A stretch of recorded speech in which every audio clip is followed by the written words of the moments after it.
आमर third destination point माँ सिद्धभैरवी मंदिर मुन्ना भोगडाला धरी पलि आसी और चल भितर जा चल पहुँची गलु एवं भितर को जाऊँ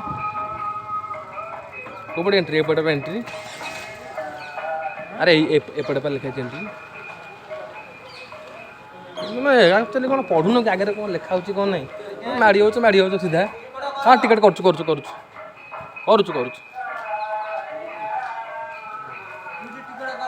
हाँ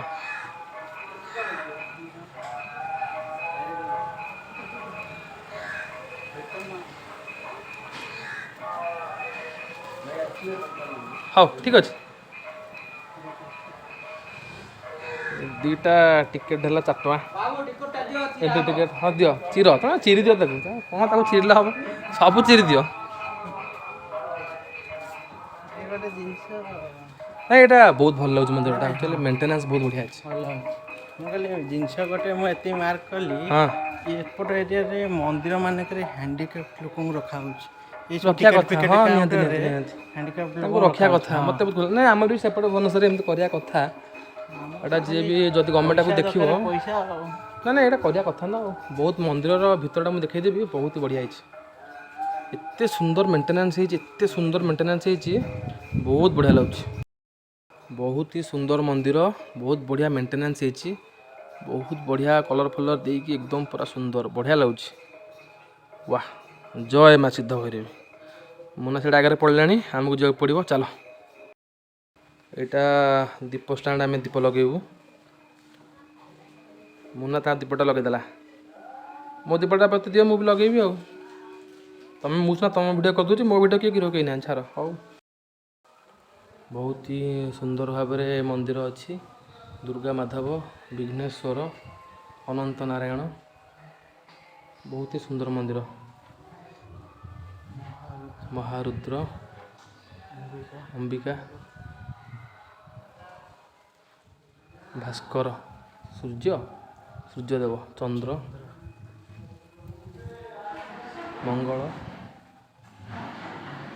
बुध बृहस्पति नवग्रह ना शुक्र शनि ओम सोम शनिश्चराय नम राहु नवग्रहाधिपति राहु ओम केतु महामृत्युंजय एमती मूर्ति मुझे शिवंकर देखनी कौटी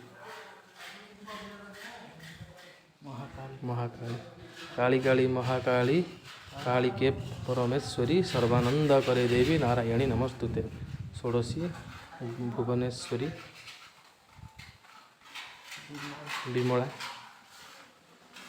छिन्नमस्ती धूमावती बगला माँ मातंगी कमला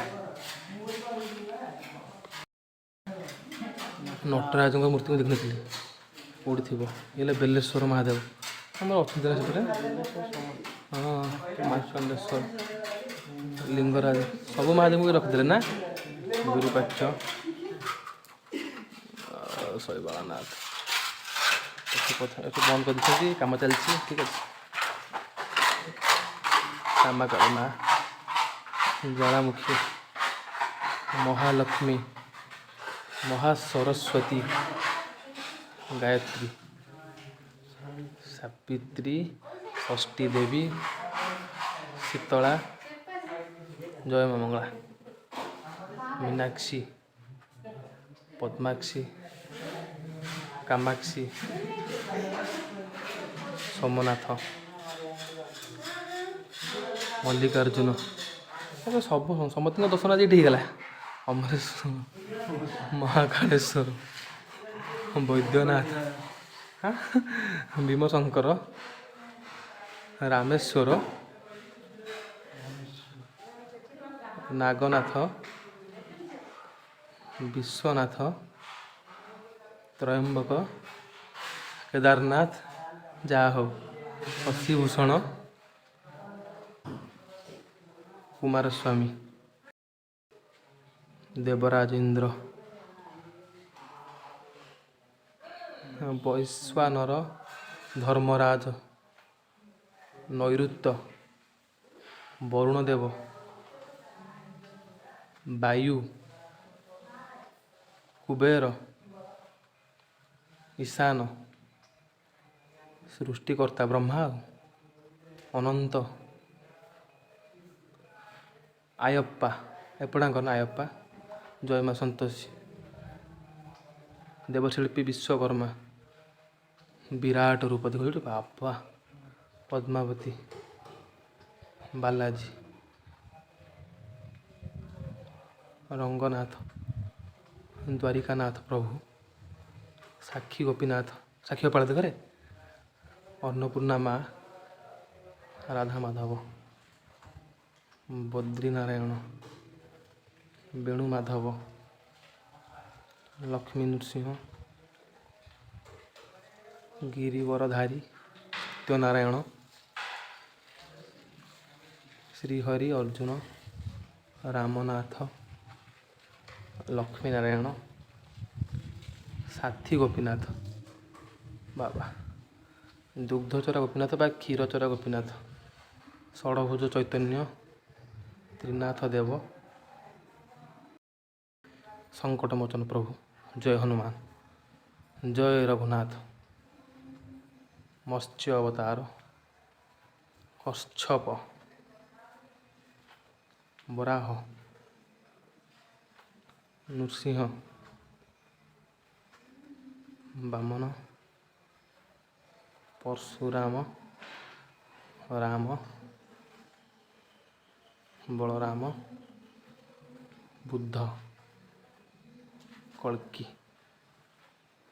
ଯଜ୍ଞନାରାୟଣ। ପ୍ରଭୁ କେତେ ସୁନ୍ଦର ମୂର୍ତ୍ତି, ସପ୍ତରଥୀ। ତେଣୁ ମୋର ପର୍ସନାଲ ରିକ୍ୱେଷ୍ଟ ଏଇ ମନ୍ଦିରକୁ ଆସନ୍ତୁ, ଦେଖିବେ କେତେ ସୁନ୍ଦର ଭାବରେ। କାନ୍ଥରେ ବି ବହୁ ଜିନିଷ ଅଛି, ରାମାୟଣର ପ୍ରତ୍ୟେକ କଥା ଏଠି କଥିତ ହେଇକି ଅଛି। ତେଣୁ ଆସିକି ଏଇଠି ଦେଖିବା କଥା। ମେଣ୍ଟେନାନ୍ସ ଚାଲିଛି ବା।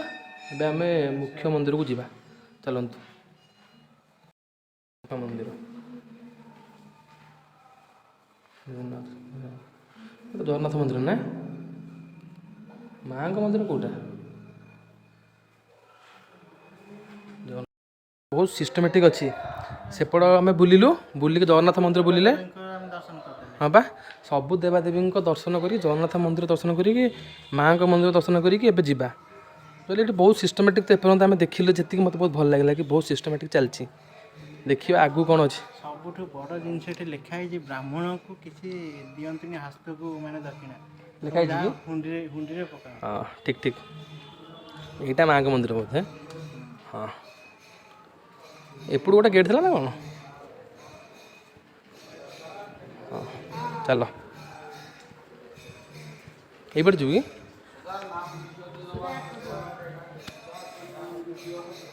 ସେପଟୁ ଚାଲୁନ, ଟିକେ ମୋତେ ସାଇଡ଼୍ ଦେବ କି? ମା ଜଗଜ୍ଜନନୀ ମା, ଜୟ ମା ସିଦ୍ଧ କରିବି।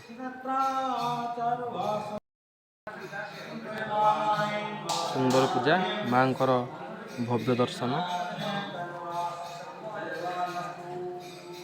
ଜୟ ମା ସିଦ୍ଧ କରିବି। ମନ୍ଦିର ବହୁତ ହିଁ ଭଲ ଅଛି, କିନ୍ତୁ ୟାର ବାହାର କଣ୍ଡିସନ୍ ଆକ୍ଚୁଆଲି ଭଲ ନାହିଁ। ମଣ୍ଡପଟା ନିହାତି ଦରକାର। ଏତେ ଡେଭଲପମେଣ୍ଟ କାମ ହେଉଛି, ତାରାତାରିଣୀ ମନ୍ଦିରରେ ଏତେ କାମ ହେଲା, ଆଉ ଏଇଠି ଯଦି ଗଭର୍ଣ୍ଣମେଣ୍ଟ ଚାହାନ୍ତା ଗୋଟେ ମଣ୍ଡପଟା ହେଲେ ବଢ଼ିଆ ହୁଅନ୍ତା। ଏବେ ବି କିଛି ଭଙ୍ଗା ଆଜବେଷ୍ଟ ଆଉ ନଡ଼ିଆ ପତ୍ର ଭାଙ୍ଗା ପଡ଼ିକି ଅଛି। ଗୋଟେ ମଣ୍ଡପଟା ହେଲେ ବହୁତ ଭଲ ହୁଅନ୍ତା। ବର୍ଷା ଦିନେ ଏଠି ପାଣି ପଡ଼ିଲା ମାନେ ଲୋକ ତ ଆସିପାରିବେନି। ତେଣୁ ଗୋଟେ ରିକ୍ୱେଷ୍ଟ କି ମଣ୍ଡପଟା କରାଯାଉ। ଦେଖନ୍ତୁ, ଏଇଟା ସିଦ୍ଧ ଭୈରବୀ ମନ୍ଦିର, ଏଇଟା ଗୋଟେ ବହୁତ ବଡ଼ ଟୁରିଷ୍ଟ ପ୍ଲେସ୍, କିନ୍ତୁ ଏପର୍ଯ୍ୟନ୍ତ ଗୋଟେ ମଣ୍ଡପଟେ ହେଇପାରିଲାନି। ସେଇଟା ମଷ୍ଟ ଦରକାର, ମଣ୍ଡପ ଗୋଟେ କରିବା ଦରକାର। ମୁଁ ଏଇ ମାଧ୍ୟମରେ ଗଭର୍ଣ୍ଣମେଣ୍ଟକୁ କହୁଛି କି ରିକ୍ୱେଷ୍ଟ କି ଏଠି ଗୋଟେ ମଣ୍ଡପ ନିହାତି କରାଯାଉ, କାରଣ ବର୍ଷା ଦିନ ହେଲେ ଏଠି ଲୋକ ଛିଡ଼ା ହେଇପାରିବେନି, ପାଣି ନିହାତି ଭିତରକୁ ଯିବ। ରିକ୍ୱେଷ୍ଟ ଟୁ ଦ ଗଭର୍ଣ୍ଣମେଣ୍ଟ କି ଏଠି ଜଲ୍ଦି ଗୋଟେ ମଣ୍ଡପ କରନ୍ତୁ, ତାକି ଲୋକ ଆସିକି ଭଲସେ ଦେଖି ଯାଇପାରିବେ। ଦେଖନ୍ତୁ ଏତେ ମାନେ ଖରାପ ଅବସ୍ଥା, ଖାଲି ଗୋଟେ ଟିଣ ପଡ଼ିଛି, କିଛିଟା ନଡ଼ିଆ ଭାଙ୍ଗା। ତେଣୁ ଗଭର୍ଣ୍ଣମେଣ୍ଟକୁ ପୁରା ହାର୍ଟଲି ରିକ୍ୱେଷ୍ଟ କରୁଛି, ହାତ ଯୋଡ଼ିକି କରୁଛି ରିକ୍ୱେଷ୍ଟ କି ଏଇଠି ଗୋଟେ ମଣ୍ଡପଟା ଯେମିତି ହେଲେ କରନ୍ତୁ। ସୁନ୍ଦର ହରେ କୃଷ୍ଣ ଚାଲିଛି। ଏଇଟା କହିଛି ପୁରା କଳି ଯୁଗରେ ରାମ ନାମ ଜପ କର, ହରେ କୃଷ୍ଣ ଜପ କର, ତାହେଲେ ଯାଇକି ତମେ ଭବୁ ତରିବ। ଭଲ ହେଇଛି। ଆଉ ଟିକେ ଡେଭଲପମେଣ୍ଟ କାମ ହେବ, ଏଇଟା ବି କରିଦେବା କଥା, ଯେହେତୁ ରୋଡ଼ ସାଇଡ଼୍ରେ ଅଛି କରିଦେବା କଥା। କାହିଁକି ହେଇନି ମୁଁ ଜାଣିପାରୁନି, କରିଦେବା କଥା। ମେନ୍ ହେଲା ମାଆଙ୍କ ଆଗରେ ମଣ୍ଡପଟା ମଷ୍ଟ, ମଣ୍ଡପଟା ଆଗ। ଏଇଟା ଭୋଗ ପାଇଁ ହେଇଛି, ଭଲ ସବୁ କାମ ଚାଲିଛି। ମଣ୍ଡପଟା ଖାଲି କରିଦେଲେ ଯାଆନ୍ତା, ଆଉ ଇଏ ଗୋଟେ କଥା। ଏଠି ବି ଅନ୍ନପ୍ରସାଦ ମିଳୁଛି।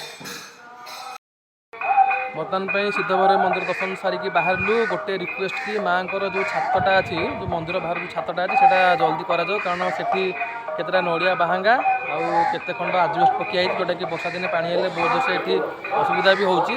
ତେଣୁ ସେଇଟା ଗୋଟେ ରିକ୍ୱେଷ୍ଟ, ନହେଲେ ମନ୍ଦିର ଦର୍ଶନ ବହୁତ ବଢ଼ିଆ, ଆଉ ଭିତର ଡେଭଲପମେଣ୍ଟାଲ କାମ ବହୁତ ଭଲ ଚାଲିଛି। ଆଉ ଟିକେ ଫାଷ୍ଟ ଚାଲିବ। ଆଉ ଚାଲନ୍ତୁ ଯିବା ଏବେ ଆମର ନେକ୍ସଟ ଡେଷ୍ଟିନେସନ୍।